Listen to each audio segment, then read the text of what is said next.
பிரசங்கி அதிகாரம் 10. செத்த ஈக்கள் தைலக்காரனுடைய பரிமள தைலத்தை நாரி கெட்டுப் போக பண்ணும்.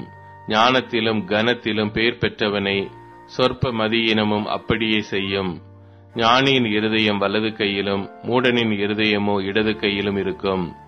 மூடன் வழியிலே நடக்கிற போதும் மதி கெட்டவனாயிருக்கிறான். தான் மூடன் என்று அவன் எல்லாருக்கும் சொல்லுகிறான். அதிபதியின் கோபம் உன்மேல் எழும்பினால் உன் ஸ்தானத்தை விட்டு விலகாதே. இணங்குதல் பெரிய குற்றங்களை அமர்த்தி போடும். நான் சூரியனுக்கு கீழே கண்ட ஒரு தீங்குண்டு. அது அதிபதியினிடத்தில் தோன்றும் தப்பிதமே. மூடர் மகா உயர்ந்த நிலையில் வைக்கப்படுகிறார்கள். சீமான்களோ தாழ்ந்த நிலையில் உட்கார்ந்திருக்கிறார்கள். வேலைக்காரர் குதிரைகள் மேல் ஏறி போகிறதையும் பிரபுக்கள் வேலைக்காரர் போல் தரையிலே நடக்கிறதையும் கண்டேன்.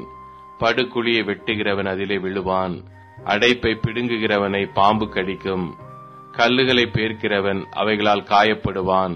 மரத்தை பிழைக்கிறவன் அதனால் மோசப்படுவான். இருப்பு ஆயுதம் மழுங்கலாயிருக்க அதை ஒருவன் தீட்டாமற் போனால் அதிக பலத்தை பிரயோகம் பண்ண வேண்டியதாகும்.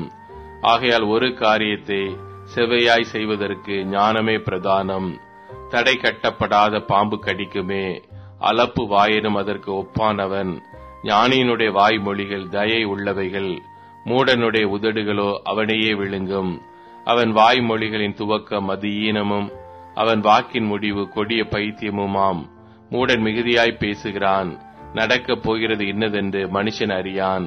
தனக்கு பிற்பாடு சம்பவிக்கப் போகிறதை அவனுக்கு அறிவிப்பவன் யார்? ஊருக்கு போகும் வழியை மூடன் அறியாததினால் அவன் தொல்லை ஒவ்வொருவரையும் இளைக்க பண்ணும். ராஜா சிறு பிள்ளையுமாய் பிரபுக்கள் அதிகாலமே உண்கிறவர்களுமாய் இருக்கப்பட்ட தேசமே உனக்கு ஐயோ. ராஜா குல மகனுமாய் பிரபுக்கள் வெறிக்க உண்ணாமல் பலன் கொள்ள ஏற்ற வேளையில் உண்கிறவர்களுமாய் இருக்கப்பட்ட தேசமே நீ பாக்கியமுள்ளது. மிகுந்த சோம்பலினால் மேல் மச்சு பழுதாகும். கைகளின் நெகிழ்வினாலே வீடு ஒழுக்காகும். விருந்து சந்தோஷத்துக்கென்று செய்யப்படும். திராட்சரசம் ஜீவனுள்ளோரை களிப்பாக்கும். பணமோ எல்லாவற்றிற்கும் உதவும். ராஜாவை உன் மனதிலும் நிந்தியாதே. ஐஸ்வர்யவானை உன் படுக்கையிலும் நிந்தியாதே. ஆகாயத்து பறவை அந்த சத்தத்தை கொண்டு போகும். செட்டைகள் உள்ளது அந்த செய்தியை அறிவிக்கும்.